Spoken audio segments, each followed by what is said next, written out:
Hi, I'm Tanya Valentin, a neuroaffirming family coach from New Zealand who supports parents to navigate their neurodivergent child's burnout recovery. And I'm Emma Gilmore, an alcohol, food, and body image counsellor from Australia, helping women rethink their relationship with alcohol and with themselves.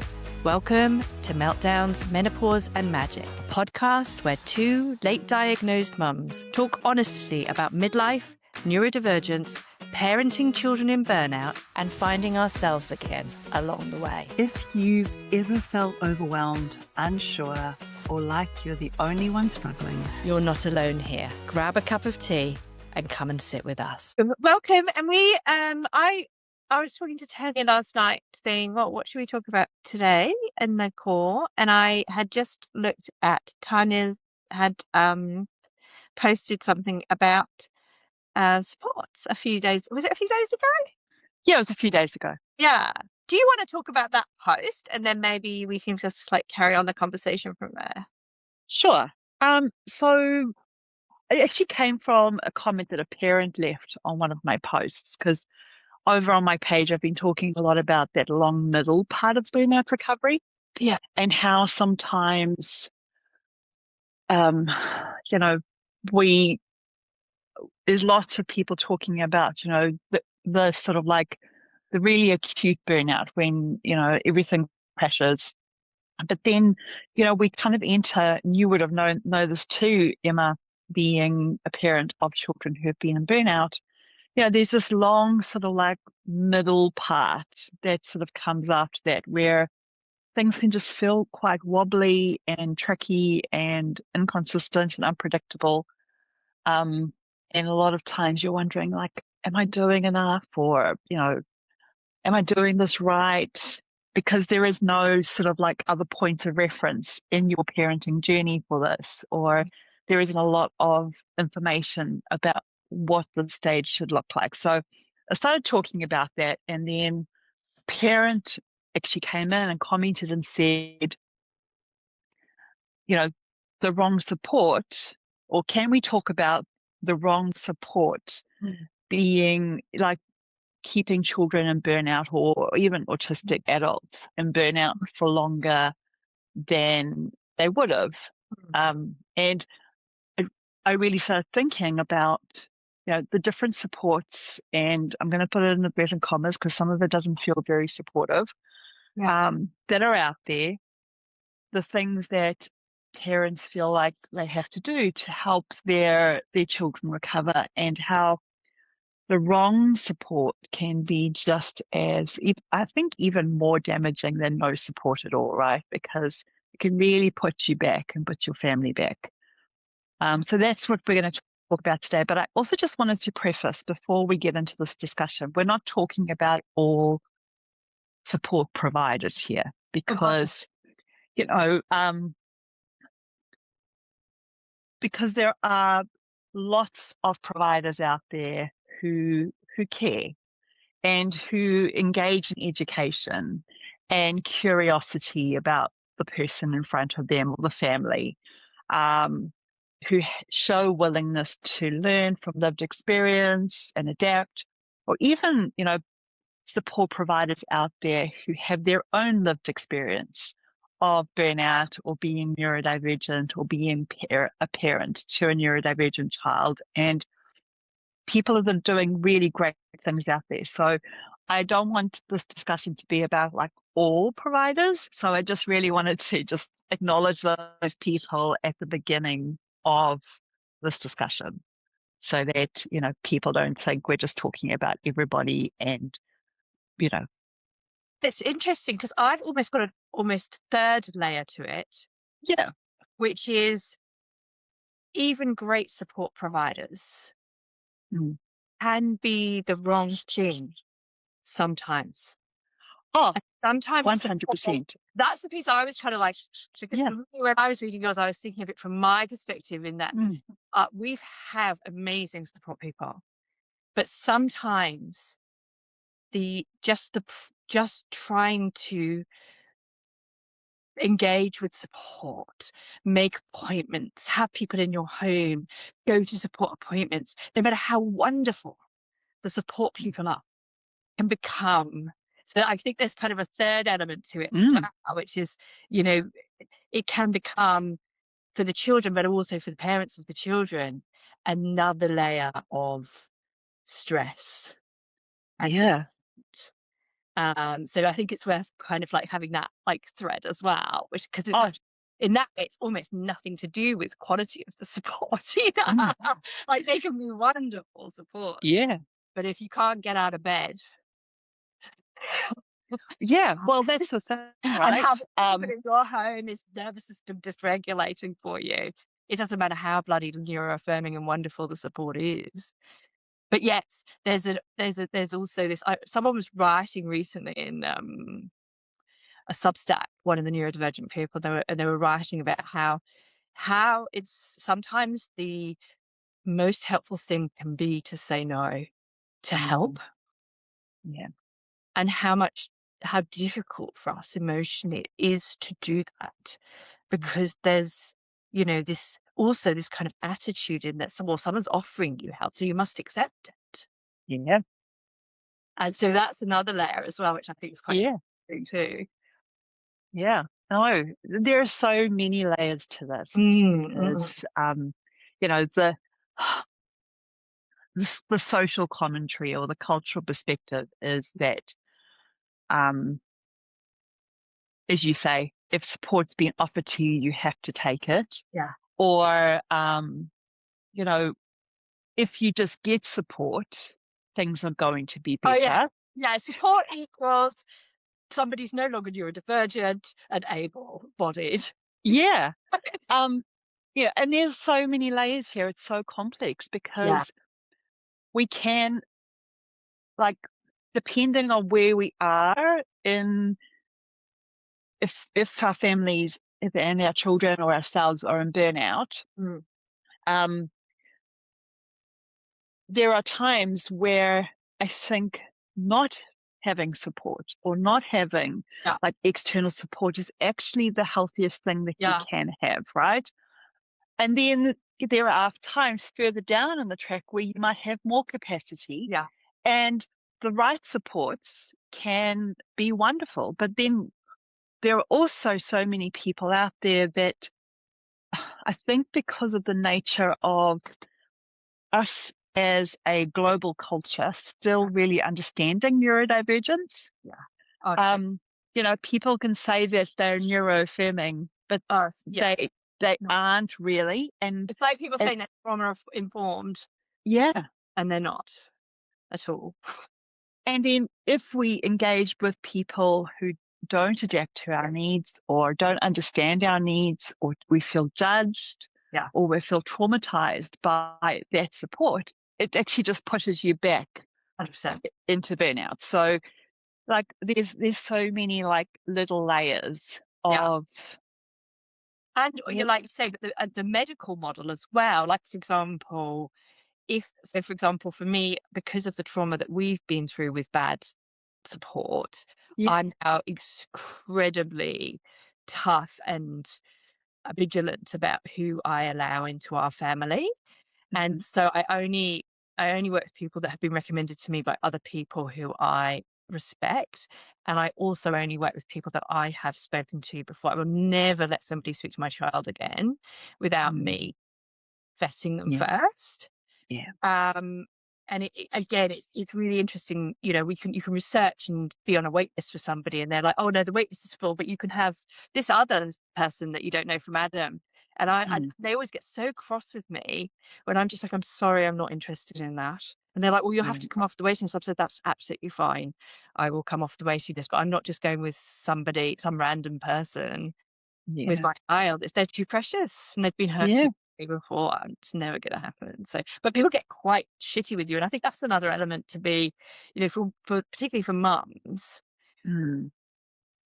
It's that constant dealing with everybody just being a little bit irritated and disappointed by you for your refusal to accept the status quo or whatever they want you to do. And I also just want to acknowledge the personal growth that we as parents often have to do to get to the place of where we can actually feel safe to say no. Or I don't even know if we feel safe when we're saying, like, for me, I still don't feel safe when I say no, and Yeah. I feel horrendous afterwards, and especially because it's often not received well. And we still have to do it, even though Yeah. we're trudging into our open wounds while we do it, and that's really tough. That is.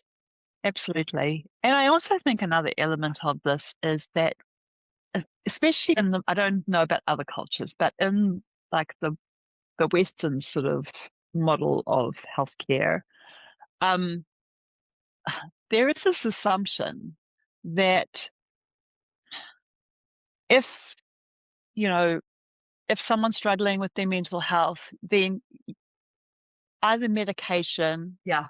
or therapy is like the obvious next step. Yeah. And so a lot of times, especially when our children go into burnout or they start to struggle, and where we should actually be sort of pulling back on therapy and the amount of appointments and the things that we're doing, because all of those are just demands that reduce our children's capacity and reduce our capacity. But there is this expectation that you're going to go into one of those routes. And then if you don't, people assume that you're not trying hard enough or that you are a bad parent because you've decided, actually, we are just taking a break from therapies and interventions at this moment because I can see that my child just needs to rest and have zero demands. And I can see you're nodding along to that, Emma. Yeah, 100%. Because for me, it's very similar what you're saying, and I think from our family, we've been in that place for quite a long time. Because we did have, as you said, we had, and I think when you start on this path, I mean, you've never heard of autistic burnout, usually. Mhm. Half the time you didn't even know you were neurodivergent family. And, we've been brought up with that, haven't you? If there's a problem, we fix it. With a problem, there's a solution. And I think one of the big things from my personal growth has been, realizing, because I don't know, I think it might be part of that sort of 80s, 90s cultural upbringing in the West around, if there's if you try hard enough, you can Mm. solve the problem. Yeah. Yeah. There's a solution, and there is a solution. It's just that it's not what we, in our brains. It's like someone gets ill, you give them medication or you treat them to, kind of almost fix the problem. And, it's such a big conversation, really. It goes wider than children in burnout, but it's Mm. this idea that the minute something's wrong, we take a pill and we fix it, or we go to therapy and we fix therapy's a pill and we Mm. fix it, or we go to an OT and we fix it, or whatever it is. But it's not, this is, and these are one of these kind of like when it blows your brain apart, where you kind of realize that this world order that you've been conditioned to believe is how things work isn't how things work at all. Yeah. And it's like, well, actually, that person isn't actually broken. They're just having a reasonable response to a environment that is unsuitable for most humans. Yeah. But they're having more of a reaction to it because they're slightly more sensitive human, or because they've had more trauma or whatever. And then your whole world is like, it's like this whole journey for me anyway, and I'm sure for you as well. It's like it's a tumble dryer. You go in and you're like, I'm thinking this, and I'm convinced that this is it. And if I, throw enough things at the problem, it will solve. And then you start to and then the real paradigm shift is, well, what if that person or we are not the problem? Mm. And then that's kind of like shifts everything. So like, oh, Yeah. then I think it's like all the ground's gone beneath you. Yeah. Right? Well, what do we do now? What if we're not the problem? And what if the things that we thought were the solutions and the people that we thought were the wisdom aren't the wisdom? And then we're like, oh my God, we're floating free. We've got no freaking idea what we're doing. What do we do now? Yeah. Yeah. And I think we also, a lot of people, a large part of our cultural narrative or the way that we approach parenting is about removing the parent from their own instincts and their own knowing and placing that trust and all our sovereignty as a human being in something outside of ourselves. And then when that stuff outside of ourselves is not the solution, but we've also haven't been taught to trust ourselves, to trust our judgment, to trust what we're seeing in front of us with our children. We haven't been taught about that it's okay to trust our understanding and our relationship with our child. It can feel, when that ground or that sort of realization happens, that outside of you can't fix the problem. And you've also been removed from your own innate sovereignty as a human being, as a parent. I think that is probably one of the reasons why it feels so overwhelming and discombobulating for parents, because now we have to find, like, well, how can I learn to trust myself again? How can I learn to trust my judgment? And a lot of times before parents get to that, we've made decisions that we've thought were the right decision. And they've actually caused harm. So we're already starting with this feeling of, I can't trust myself, I make mistakes, I'm stuffing this up. I can't trust myself and I can't trust others. Yeah. So who Yeah. it's terrifying. I remember starting to see the harm that was being done by the externals and thinking, because I put all my trust in them before I knew anything, and then thinking, okay, well, no, I don't know. And I think add into that, as a neurodivergent parent and a female assigned at birth human, where often we have low interoceptive awareness anyway, or hyper, which again can overwhelm us. And within the patriarchy, as assigned female at birth, from birth, we have been required to suppress our needs, and, perform and diet and exercise and be extrovert and, all of the things, so that we've, not only just, we're disconnected because we have systems that take over ownership of our children, but also that we don't have the fundamental biological skills even to connect. We need to learn to connect back to self, to trust self, when we've been told all our lives that we're untrustworthy. Yeah. Yeah.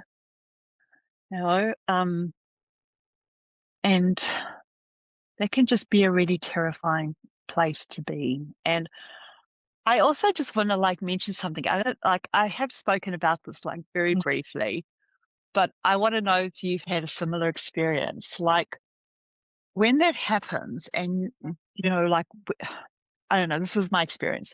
When my daughter was in her, we were in absolute crisis, it was almost like, I like to call it like a spiritual awakening, because all of a sudden you see all this stuff. Like, you can see the harm of the patriarchy. You can see how all of this has threaded through everything. Well, it was my experience. You can see how you were raised influenced how you raise your children. And it's quite mind-blowing to have this big sort of perspective shift and almost like download of information that just totally opens your eyes. I don't know if you experienced that too when your children were in burnout, but it's almost like you're showing things that you just can't unsee anymore. Yeah. It's like your worldview shatters and you're Yeah. cracked open and everything that you held to be true. And I find this happens so many times in life anyway, but Yeah. it's like you're like, I'm cruising along. I've got this really good idea of what everything is. And then you're like, oh no, Yeah.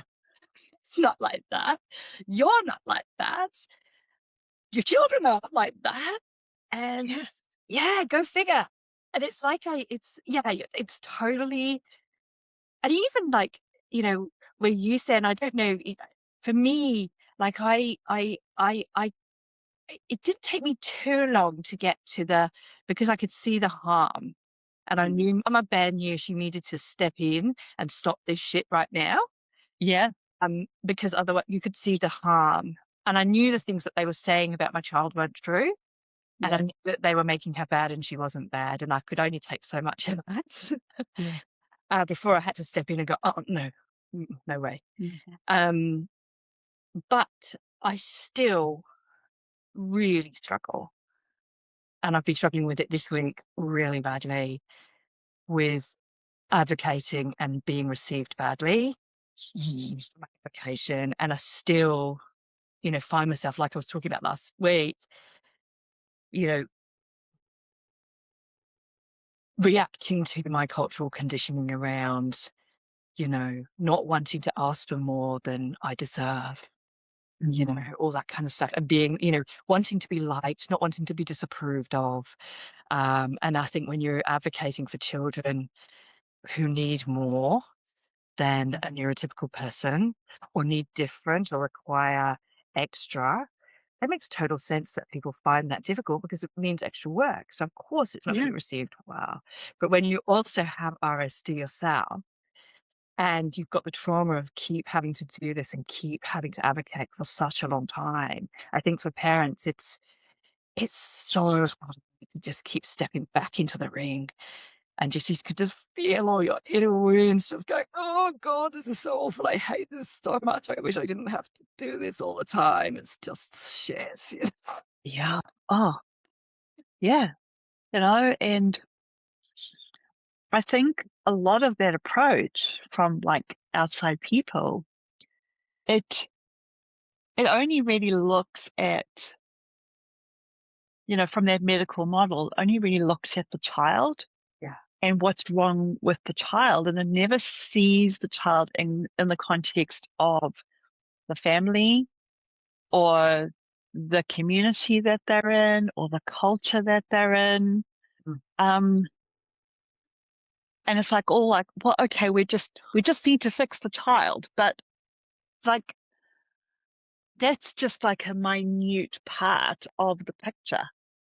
And it just makes me so angry as well. And I know I constantly do work on myself with this stuff. Are you not? Like I'm literally like, what's going on over now? What's this trigger coming from? Come on, it's okay. We're safe, But it's interesting because it's like, well, are you safe? Like, I mean, sometimes we're not. No. Sometimes our children are not safe. And so it's very difficult to be. I was reading somebody talking about maybe we shouldn't be talking so much about trying to make things safe as in trying to, because systems aren't safe for a lot of us. We aren't going to be treated in a relationally safe way. And I mean, yes, that would be lovely if that was the case. And in some cases we are. But there's going to be a lot of times we're going to come up against people who do not know any better. Yeah. And so if, how is it that, how do we kind of install that sort of inner belonging to self and inner dignity? And I really like that language, like belonging and dignity, rather than saying safety, because it's all well and good to say safety. And yes, we can be nice to ourselves. And yes, we can be kind to ourselves. But in reality, we can't make unsafe things safe. Yeah. Otherwise, we're just gaslighting ourselves. Yeah. Absolutely.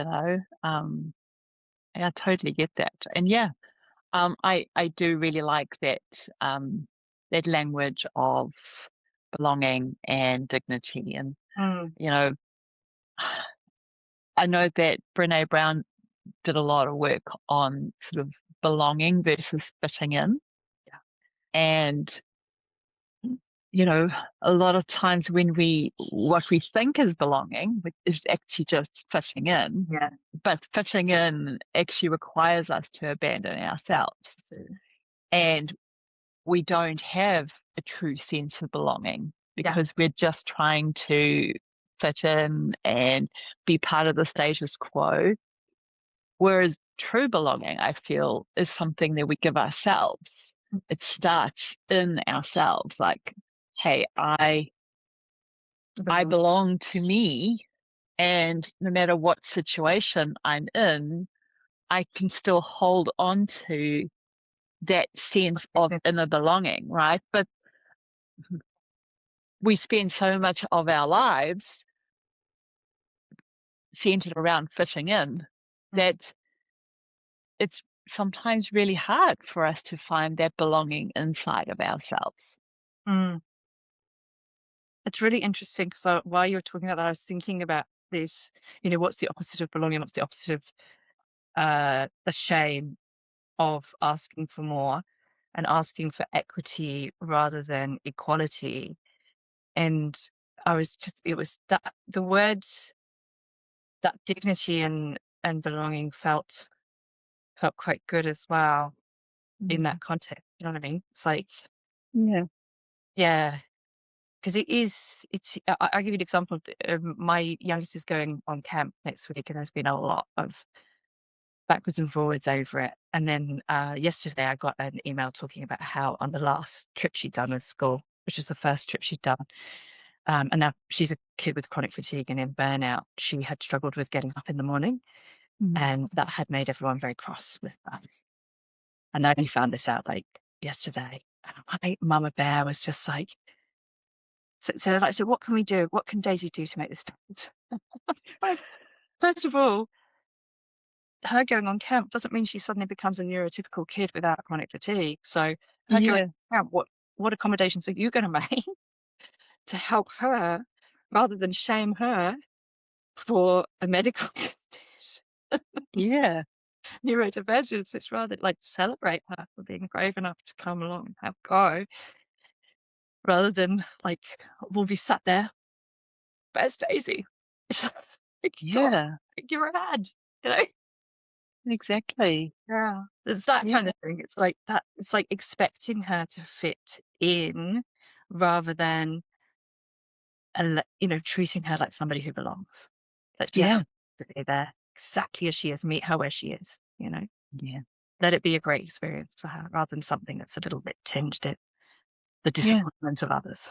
You know, Because the truth is, if she went and had a really great experience, she might have more capacity to actually do more things because, yeah, versus going to something and it feeling really unsafe and like people are judging you all the time. And like, what does that do to a young person's self-esteem, their sense of self, but also just their capacity levels? Because if you're constantly on edge, feeling like you need to protect yourself because people around you don't understand you, don't include you, don't accommodate you, and judge you by neurotypical standards. Yeah.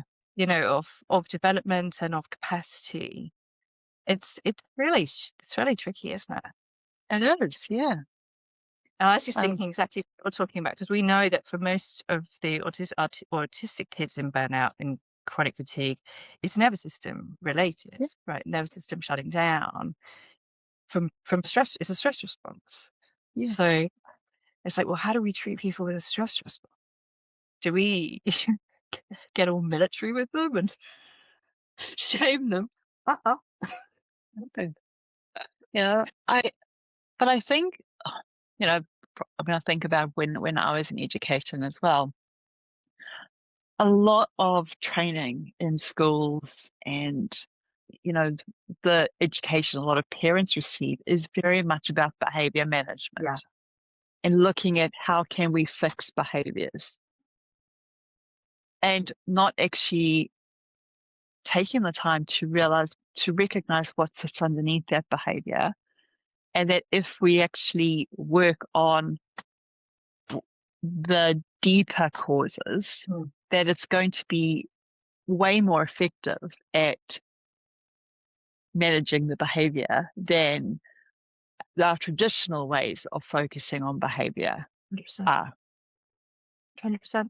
And not just, with children, but with us as adults as well. I find that with, working with people with food, body images and alcohol struggles, it's never, the behaviour's got nothing to do with it really. The behaviour's the sort of like the Band-Aid, isn't it?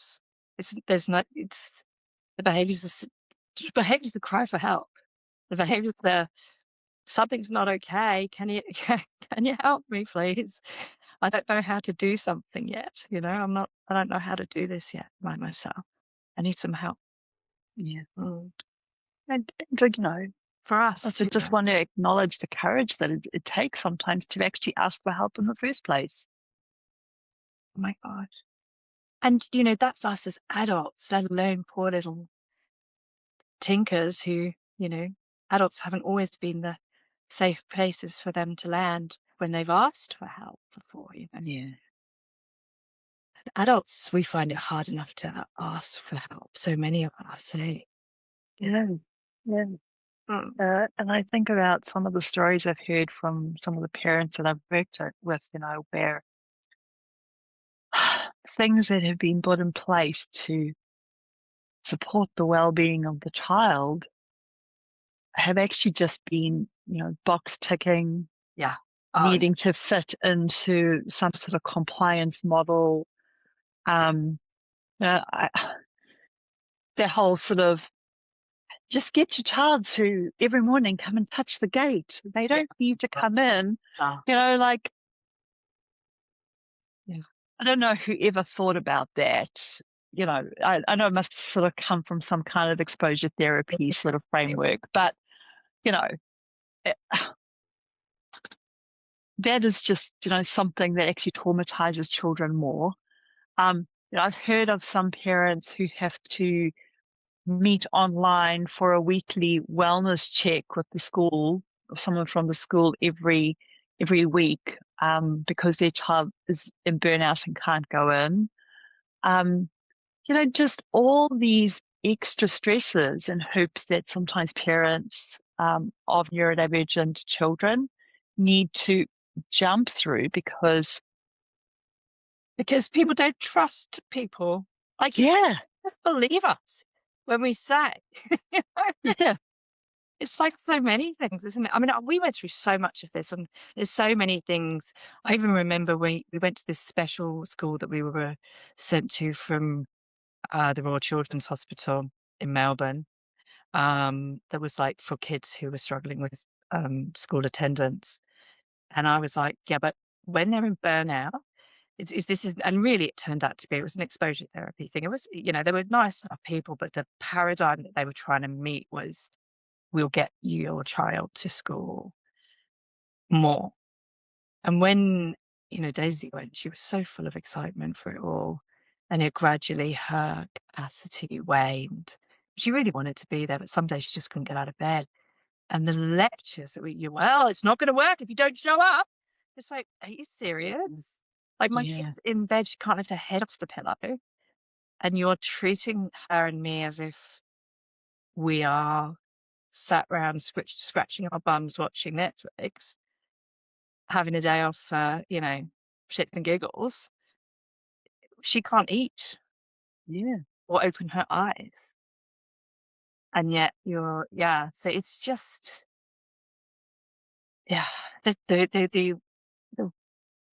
the difficulty as well is seeing the impact, in my mind, from the adults that I work with of compliance-based parenting on adults.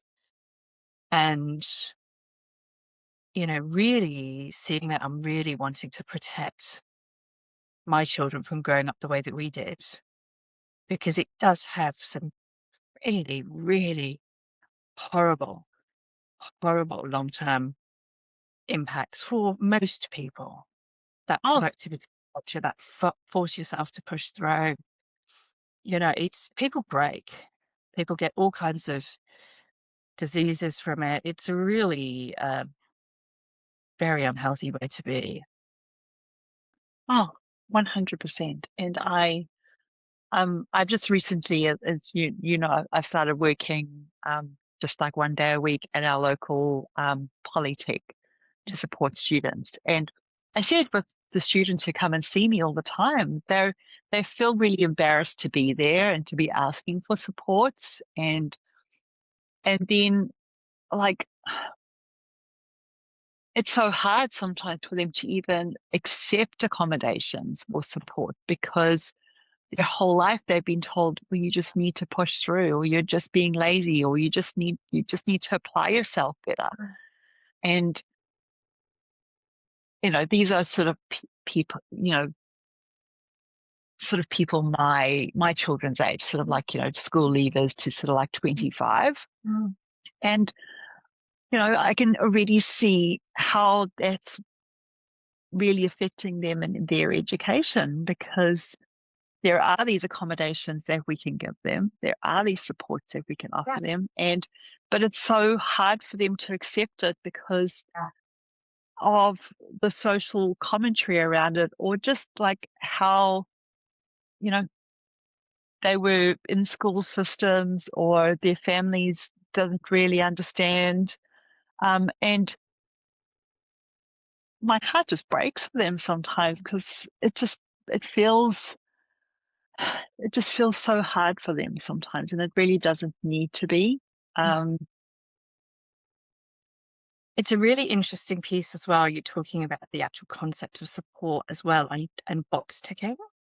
Yeah. Because I was thinking from us when our kids were diagnosed and things started to get really hard at school, there was these like set supports that were like, well, this is what you give to the neurodivergent children. Yeah. Fidget toys, headphones, a card to say they can go to the loo, um, accommodation to say that there's this thing, and there's nothing wrong with any of those things, right? Yes. But it was almost like we'll throw this pack at each kid, and this is, there we go, accommodated.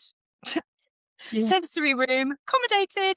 And it's and yet for my, like, for example, for Daisy, very similarly, she is such a perfectionist and she's such a high masker.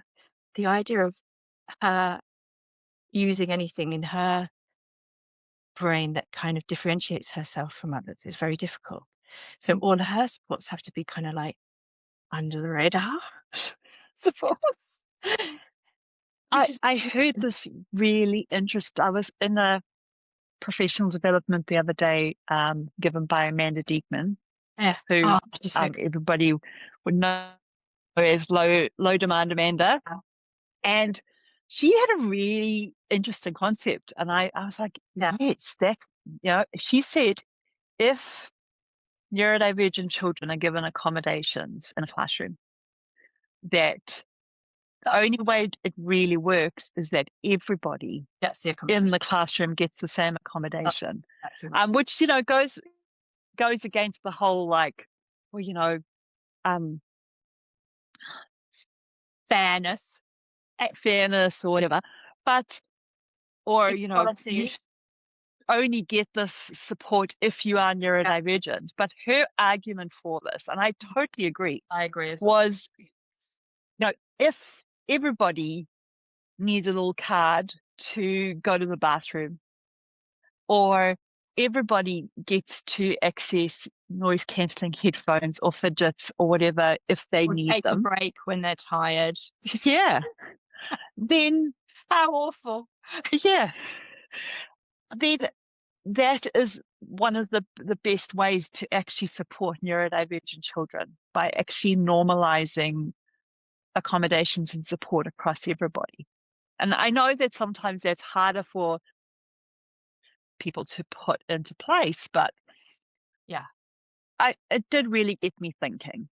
I think it's, I mean, all I've ever learned, and whenever I go into the accommodation kind of meetings, is this mantra that, if you make the accommodations for the neurodivergent kids, everybody benefits.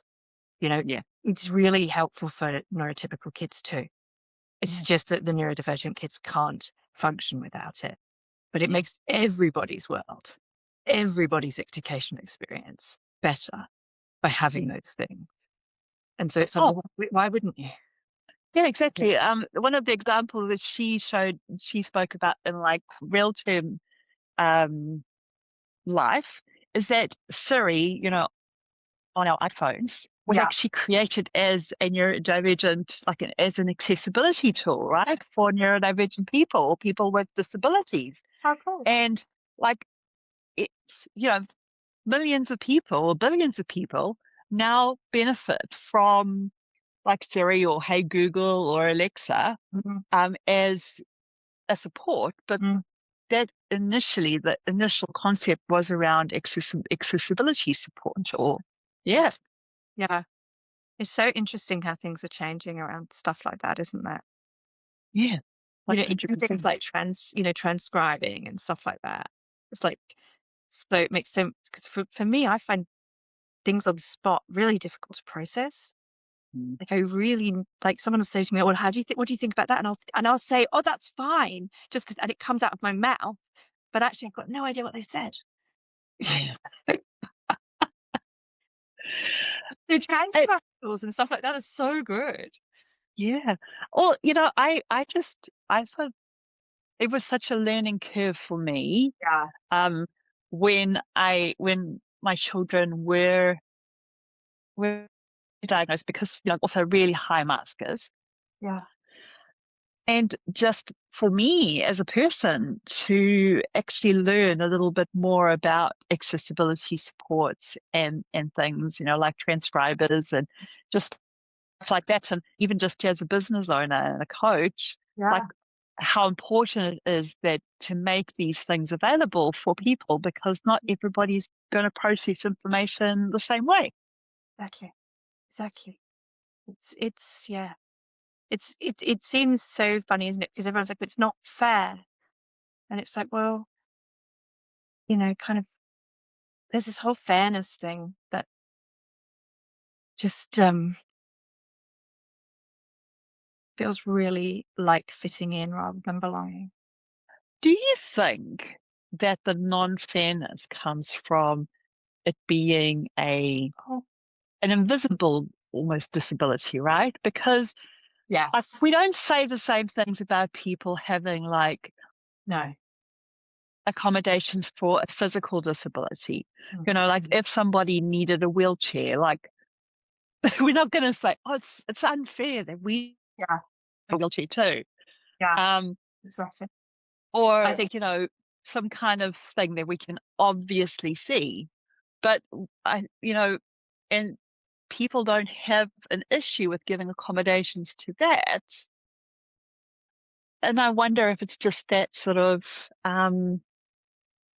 it being sort of a more invisible disability that people have an issue with. definitely, definitely. I mean, I think even when we were talking today about that sort of like, you know, being slow getting up in the morning when you've got chronic fatigue, it's like, well, yeah, just because the person looks like anybody else doesn't mean that she doesn't have chronic fatigue. But one of the things that I've heard is two things. One is what you've just said. And I remember saying to our school, with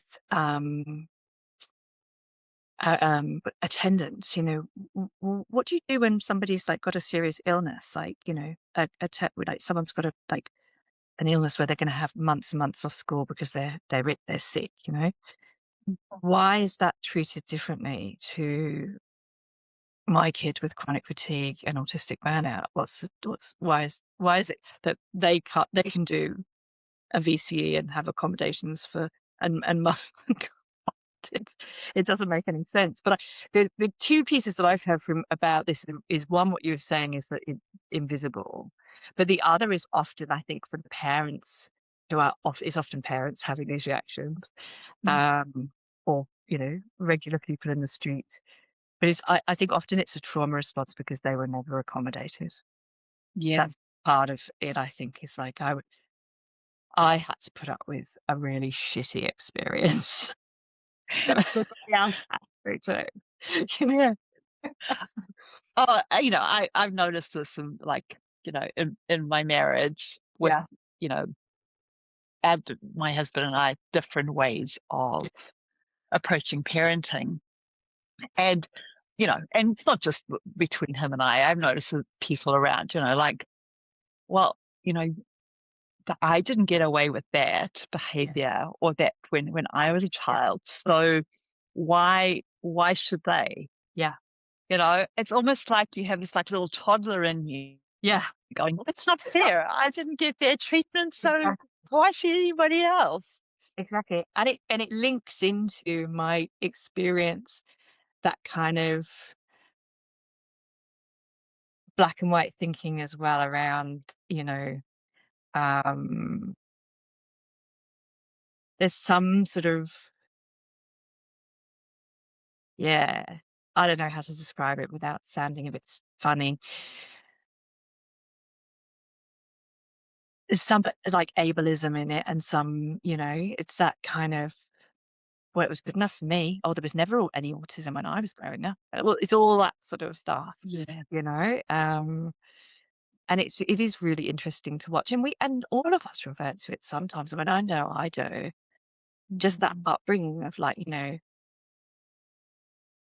like you say, even the language, isn't it? I wouldn't have got away with this.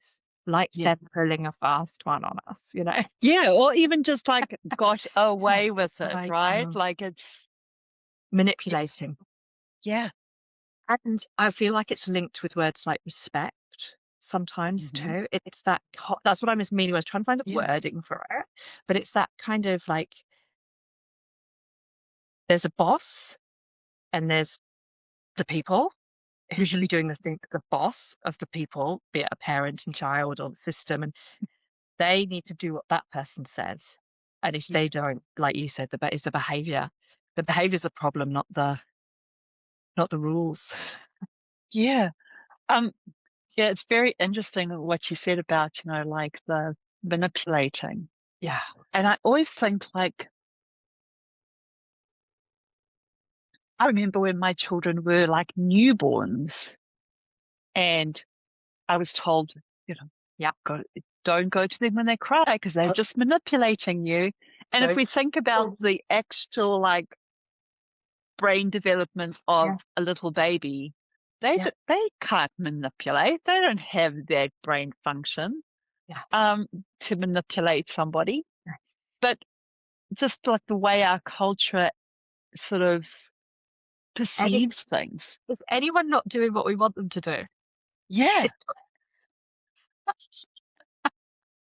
I was thinking, just, like, often people get pissed off, and I've often got pissed off, like, if your animal, like, I don't know, goes to loo on your rug or something like that, they're doing it to Mhm. spite me, they're cross with me. It's like, no, they're not.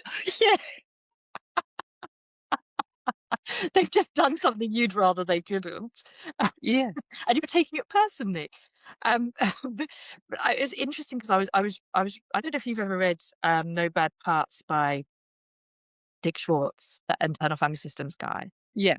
He starts off talking about how when the kind of missionaries came over to a developing country with indigenous people, I can't remember which, and he there's this letter that goes back to, and it's kind of on records of this missionary or um, reformist person saying, and you wouldn't believe it, the children are picked up and mollycoddled by their families all the time. I can't wait to bring in our British colonialism and, really kind of get that out of them, sort of thing. And it's so much that sort of traditional kind of, I guess, British and all other colonialist kind of attitudes to, you know, being compliance and respect and, Mm. you know, we know best. And, the children have to be independent from a very young age, and which we know, as you said, is the opposite of what, human beings need in order to thrive. And then we look at the world and what's happening at the moment in the world, and it's like, well, maybe if some of those people had been picked up and cuddled a little bit more, Yeah. Well, I mean, we might not be in the situation that we're in.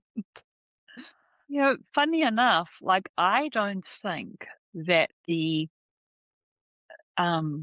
goal as parents is Independent. for independence, because we all live in an interdependent way with other human beings, right? And the world around us as well, right? And the world around us, But coming back to respect, the thing that changed my definition of respect was the work of, I don't know if you've ever heard of her. You might not have, because, it's kind of like a educational sort of philosophy. But there is work of Dr. Emmy Pickler. No, I haven't. And she was like this Hungarian pediatrician, and she was sort of commissioned to create all these orphanages around the end of the Second World War.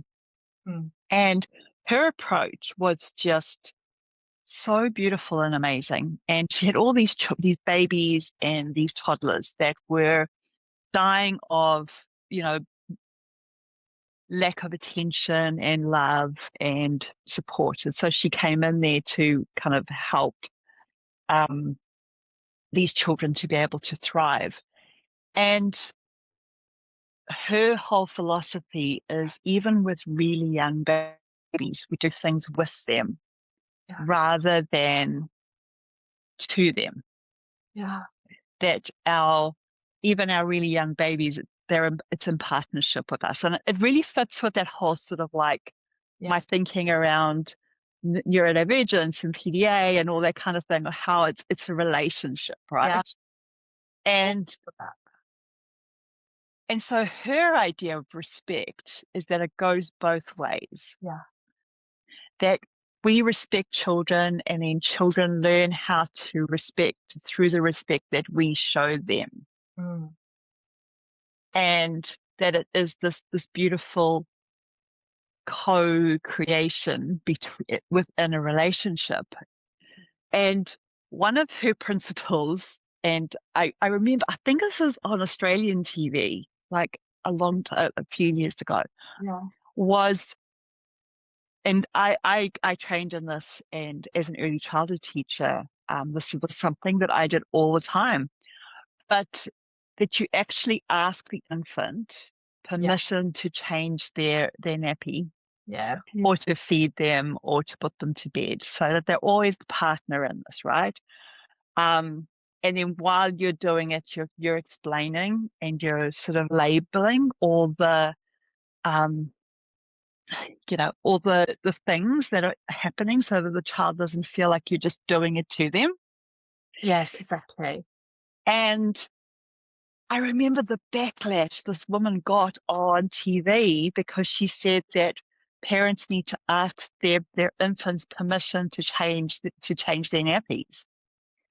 And everybody was just, why should we have to do this? And, all this kind of thing. And I just thought, like, people just, like, it is just very much that children just need to do what we tell them to. And there's this whole hierarchical thing. But that's where I started learning a lot, like deviating from behaviorism in my own approach as a teacher. And I think it was just really a really beautiful foundation to my work that I now do in the neurodivergent space. So I see there's been some Kate's just written from Beyond Leadership. She's written similar to Jean Liedloff. I'm probably saying that wrong. And the continuum concept. Do you know about that, Tanya? Yes. I don't. She says, I do love hearing about Emma Pickler. Love this. Aww. And then when I did my infant massage, I recall asking my infant daughter permission to massage. I feel like I had something I feel like I remember doing some kind of baby massage or some kind of baby thing with my eldest. And it was like that as well. I think that was in the teaching, wasn't it? Sort of like, ask permission. But it's so lovely, isn't it? It's just makes so much sense now. Um, and she asking her infant daughter permission to massage, and she screamed no. She's 28 and she's still not can handle touch. That is so important, though, isn't it? Yeah. Right? We're not all the same. We don't all want the same thing, and some of us love touch and some of us hate it. Yes. I know for a lot of parents of ND kids, it's very hard, that whole getting used to your child not wanting to be touched by you. Yeah. It can be really, really, really, it's another area of grief, can't it be for people? Yeah. One of my children can't handle hugs. Yeah. Um, she tolerates it sometimes, Yeah. but she does it very much for us rather than, us. And so I'm always in the habit of asking my children permission to touch them or to hug them Yeah. before I even like go to do it. I'm like, Yeah. is it okay if I hug you, or is it okay if I touch you? And sometimes the answer is yes, Yeah. and sometimes it's no. And Yeah. and I respect that because that's Yes. their body and their Yes. person. It takes a bit of time though, doesn't it? Like, I Yeah, know for me, I still like, even though I'll pretend it's completely fine, I still do feel a little pang of, I wish it was okay. Even though, and I kind of like, I try so hard to be like, okay, cool, no worries. yeah. But really, It's I'm like, it's hard to not feel like it's a rejection. I do that's the get that. problem, I think. And I think that's it, because I think a lot of us do have RSD anyway, don't we? So Yeah, it's like, but then it's about trying not to make it about you, you know what I mean, in those situations, yeah. isn't it, I think? I think one of the hardest parts for me around, hugs and physical touch and things Yeah. like that is, when I can see that they're upset Yeah. and I just want to give them a hug. Yeah. And during those times, that's the least time that they would They want want, a hug, yeah. and Oh, so I have to put aside my need in that moment to that's be right. able to comfort my child in a physical way, That's right. and respect their need instead for Yeah. Yeah. space, or Yeah. for me to show presence in another way that feels more acceptable to them. Yeah. That's beautiful. Beautiful to speak to that too. And it's so important, isn't it? Because in reality, so many of us have grown up, and I speak for myself, being in, situations where I've never been allowed my own autonomy. And so I didn't know how to have autonomy. And so, for example, I'd end up in situations with guys when I was younger that, where I didn't know how to read my own uh, warning signals, because we weren't allowed to have our experiences as children. Usually we had to go along with Yeah. whatever the adults. So there's a lack of attunement to self. And there's also this sort of concern, well, I don't want to get it wrong. And then, I'll be, be laughed at or be considered, or, who was she to think she was still all that sort of stuff. Yeah. And so, really this is actually so important what you're talking about, especially with neurodivergent kids who can be so vulnerable to abuse, to Mm. have to learn that they can say, and that adults do listen, and that they do honor and they do respect Yeah. their body autonomy is really. And I think that's what's so powerful about, and I see that the Kate's put in there about, connection with babies and community engagement. That's why one of the things I think is so powerful about even just from really young children, where they might not actually know the language or understand, that when we're teaching them from a really young age that you have a say over your body is your body, Yeah. that's something that becomes your foundation of who you are as a human being, right? Like the other thing that we often did as particular practitioners, as teachers, was we would put our hands out to the baby or toddler.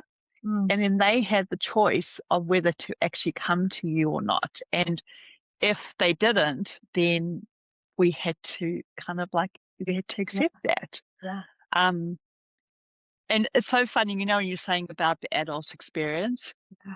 I was part of the training Yeah. that we received as we were sort of put in a room, and then somebody just came and they tried to pick you up from behind or tried to come and wipe your nose for you without warning. And it's like you got that first-hand experience of what it feels like when somebody just comes and does something to you without warning or without your permission. Because it's adults, we're like, well, this is my body. You have to sort of, you have to ask me before you can just come and grab me. But for children, we just kind of assume that that's okay for them to be treated that way. Exactly. And then we wonder why, particularly female assigned Earth humans, we struggle so much to know what we need. Yeah. Because no one cared. Nobody, we were required to be compliant. So we had to stuff down our needs, because otherwise it would have felt unbearable to us if we were in full feeling of our needs being violated all the time and being dismissed. It's no wonder half of us are, really struggle with connecting to what we need, because the only way to manage that sort of constant disregard of your humanness would be to shut yourself down to it. Yeah. And I think that's why interoception work and trauma work need to be done at the same time. Yes. We can't be teaching people to bring their interoception awareness back online without actually dealing with why. I mean, sometimes it's just a natural body response, but a lot of times it is in response to trauma. Yeah. It is in response to having our experiences dismissed or having no say over our own body autonomy. I agree. And I think as well, with that, when we're working on increasing interoception, like you say, it's like that, tiny, like what Peter Levine kind of talks about of I've forgotten the word for it now, pendulation. We touch in, come back to home, touch in, come back to home. There's no go and sit in your physical experience right now. Because that's going to flood somebody and re-traumatize them with the same thing. It's all just we know so much more now, don't we? I think and I do think that all the stuff like you're talking about with your daughter, with your child, and the things that you've done with them will really reap the reward in the longer term for their sense of self. Yeah, I mean, I noticed when I started developing more of a sense of self as a parent, as their mother, just that had a positive flow-on effect for them, because they could see, my mum is actually trusting herself and doing these things for herself and advocating. And so I have a right to that as well. Like the example that we set for our children is so incredibly powerful.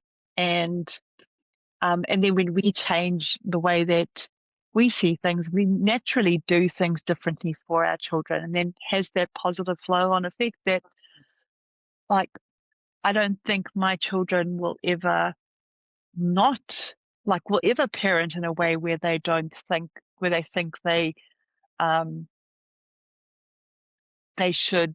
just have rights over their children's body autonomy, because it's just something that has just been part of our life. But with work that I had to do first, 100%. to then be able to support them in it, and then it's kind of just become second nature for them, because that's the way that they have been treated by their parents.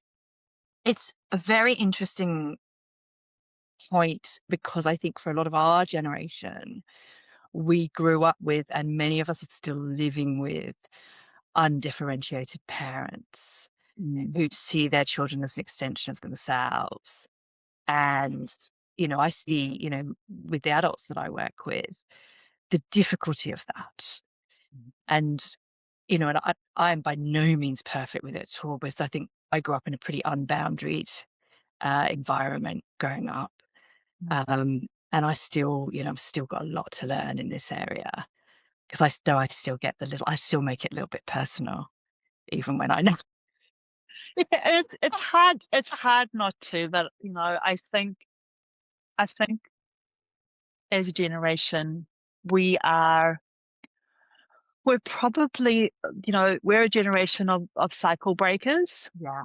And so we are doing a lot of that work so that our children don't have to do that work. Yeah. And when you're learning new behaviors, it's almost like learning a different language, right? And if it's not your native language, you're going to make mistakes because, that's not the language that you grow up with. You're right. You're right. Yeah. I love that. Very compassionate. Yeah. Very self-compassionate.